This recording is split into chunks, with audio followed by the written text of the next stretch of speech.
संतोष देशमुख प्रकरणाची 8वी सुनावणी आज बीडच्या विशेष कोर्टात पार पडली। वाल्मिक कराड हाच कटातील पडद्यामागचा सूत्रधार होता असं सांगत विशेष सरकारी वकील उज्ज्वल निकम यांनी मुख्य आरोपी वाल्मिक कराड याच्या दोषमुक्ती अर्जाला विरोध केला। तर दुसरीकडे हत्येच्या कटात वाल्मिक कराडचा सहभाग नाही, त्यामुळे त्याच्यावर मकोका लागत नाही असा युक्तिवाद कराडचे वकील मोहन यादव यांनी केला। 3 तास चाललेल्या या युक्तिवादात नेमकं काय घडलं हे अवघ्या 2 मिनिटात सांगते। मला संतोष देशमुख प्रकरणातून दोषमुक्त करण्यात यावं यासाठी वाल्मिक कराडने अर्ज केला होता। या अर्जावर आज सुनावणी पार पडली। वाल्मिक कराडचा मकोकाशी काहीही संबंध नाही, त्याच्या विरोधात एकही पुरावा नाही, मुंबई बॉम्बस्फोटाचा दिलेला रेफरन्स या केसला अप्रूव्हल होणार नाही, त्याचा गुन्हा आणि FIR हा वेगळा आहे। 6 डिसेंबर रोजी वॉचमॅन सोनवणे याला मारहाण झाली, यात खंडणीचा कुठलाही संबंध नसल्याचा युक्तिवाद कराडचे वकील यावत यांनी कोर्टात केला। एवढंच नाही तर शिवराज देशमुख हा मुख्य फिर्यादी आहे, त्याच्या जबाबात कराड याचं नाव नाही। 15 जानेवारी 2025 रोजी कराड याला हत्या प्रकरणात आरोपी करण्यात आलं। अण्णा म्हणजे वाल्मिक नव्हे, संतोष देशमुख यांना देखील अण्णा बोलवलं जात होतं। केवळ अण्णा नावाने वाल्मिक कराडला आरोपी बनवण्यात आलंय, त्यामुळे त्याला दोषमुक्त करण्यात यावं अशी मागणी कराडच्या वकिलांकडून कोर्टात केली।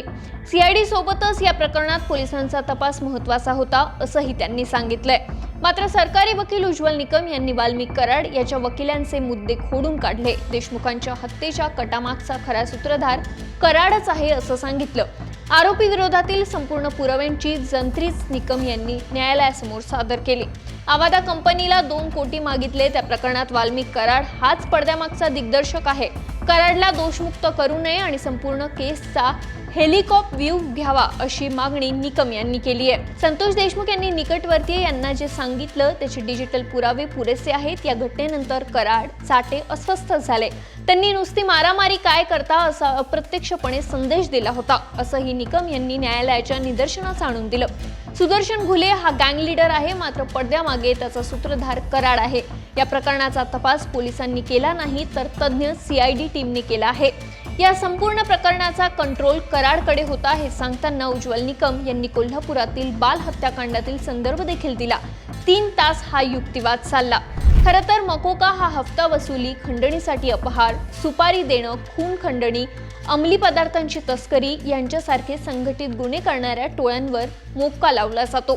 संतोष देशमुख प्रकरणात वाल्मिक कराड आणि त्याच्या गँगवर मकोका कायद्याअंतर्गत कारवाई करण्यात आली आहे। यामध्ये 5 वर्ष ते जन्मठेपेपर्यंत शिक्षा होऊ शकते। आज कोर्टात याच मकोकावर युक्तिवाद झाला। दोन्ही बाजूंचा युक्तिवाद ऐकल्यानंतर आज न्यायालयाने निकाल रोखून ठेवण्यात आलं। या युक्तिवादावर पुढील सुनावणी आता 7 जुलै रोजी होणार आहे। विशेष म्हणजे कराडची संपत्ती जप्त करण्याबाबत कुठलाही युक्तिवाद करण्यात आलेला नाही, त्यामुळे आता 7 तारखेला संपत्ती जप्तबाबत युक्तिवाद होतो का आणि न्यायालय काय निर्णय देणार हे पाहावं लागणार आहे। याबाबत तुम्हाला काय वाटतं हे आम्हाला कमेंट करून सांगा आणि सरकारने आम्हाला सबस्क्राईब करायला विसरू नका।